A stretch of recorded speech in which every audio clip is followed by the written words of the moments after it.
हाजीपुर के लिए चिराग पशुपति क्यों अड़े? बीजेपी किस फॉर्मूले से करेगी इनको सेट? चिराग पशुपति में किसको फायदा, किसको नुकसान?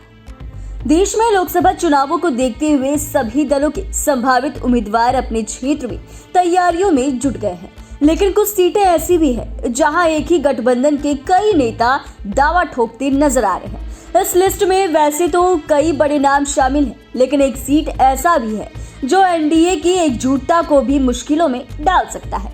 इसकी वजह यह है कि सीट पर एक ही सियासी घराने के चाचा और भतीजा दोनों अपनी दावेदारी ठोक चुके हैं। विडंबना यह है कि बीजेपी अपनी तरफ से हर संभव प्रयास कर चुके हैं, लेकिन इन दोनों के बीच के विवाद को खत्म कराने में नाकाम रही।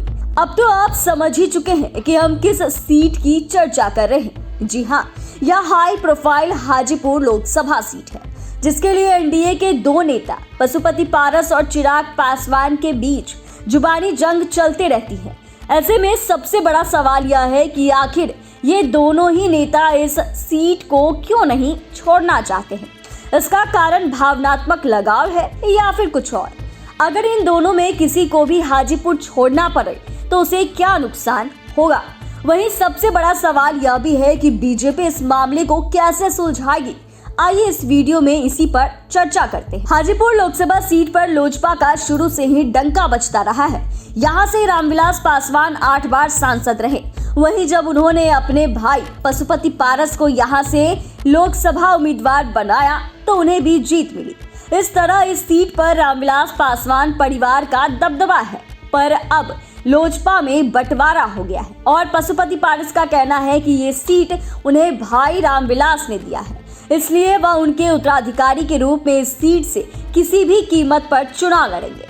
तो दूसरी तरफ चिराग पासवान का यह कहना है कि हाजीपुर उनके पिता रामविलास पासवान की कर्मभूमि रही है और यह उनके मां के समान है, इसीलिए एक पुत्र के रूप में उनकी जिम्मेदारी है कि वे क्षेत्र में पिता के सपनों को पूरा करें। यानी कि दोनों ही नेता हाजीपुर से भावनात्मक लगाव का हवाला देते हुए अपनी दावेदारी को पक्का बता रहे हैं। वैसे हो सकता है कि चिराग पासवान और पशुपति पारस भावनात्मक लगाव के कारण हाजीपुर से चुनाव लड़ना चाहते हो, पर इस सच्चाई से कोई इनकार नहीं कर सकता कि जिस तरह का अभी तक का इस सीट का रिकॉर्ड रहा है, उससे यह साफ है कि रामविलास पासवान के परिवार के लिए सबसे सेफ सीट है। क्षेत्र का जाति समीकरण या फिर उसका चुनावी इतिहास उठा कर देखे, सब इसी की ओर इशारा करता है। देखे तो जाति आधार पर इस क्षेत्र में यादव, राजपूत, भूमिहार, कुशवाहा, पासवान और रविदास की संख्या सबसे अधिक है। अति पिछड़े की भी अच्छी संख्या है, जिनकी चुनाव में महत्वपूर्ण भूमिका होती है। इसीलिए चुनावों में कोई भी इसे सेफ सीट को गंवाना नहीं चाहेगा। ऐसे में एक वजह यह भी हो सकती है कि इस सीट को लेकर लोजपा के दोनों गुटों में घमासान मचा है।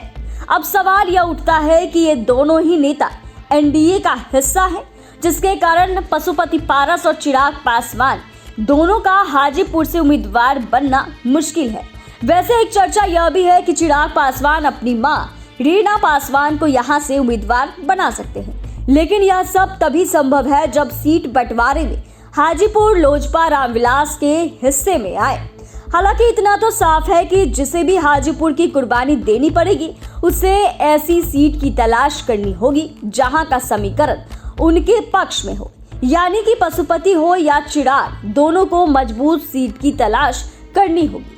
वैसे इन दोनों के बीच तकरार की एक वजह यह भी हो सकती है कि सीट पर चुनाव लड़ने को लेकर इन दोनों नेताओं ने इतनी ज्यादा बयानबाजी कर दी है कि अगर उन्हें यह सीट नहीं मिला तो जनता के सवालों का जवाब देना मुश्किल हो जाएगा और हो सकता है कि वे हाजीपुर के लिए गठबंधन की भी कुर्बानी देने को तैयार रहे। वहीं देखे तो बीजेपी चिराग पासवान को लंबे रेस का घोड़ा मान रही है। ऐसे में पार्टी किसी भी कीमत पर इनका त्याग नहीं करना चाहेगी। तो दूसरी तरफ पशुपति पारस अगर नाराज होकर एनडीए से अलग हो जाते हैं तो भी बीजेपी की उम्मीदवारों को जोर का झटका लग सकता है। ऐसे में हाजीपुर चाहे पशुपति पारस को मिले या फिर चिराग पासवान को, बीजेपी को इन्हें दोनों के लिए ऐसा फॉर्मूला बनाना पड़ेगा जिसके हिस्से में हाजीपुर नहीं आए, उसे कुछ ऐसा मिले कि वह समझौते के लिए तैयार हो जाए। वैसे इतना तो साफ है कि एनडीए के लिए 40 सीटों को बांटने से ज्यादा मुश्किल हाजीपुर का फॉर्मूला तलाश करना है। अब देखना यह है कि हाजीपुर किसके हिस्से में आता है।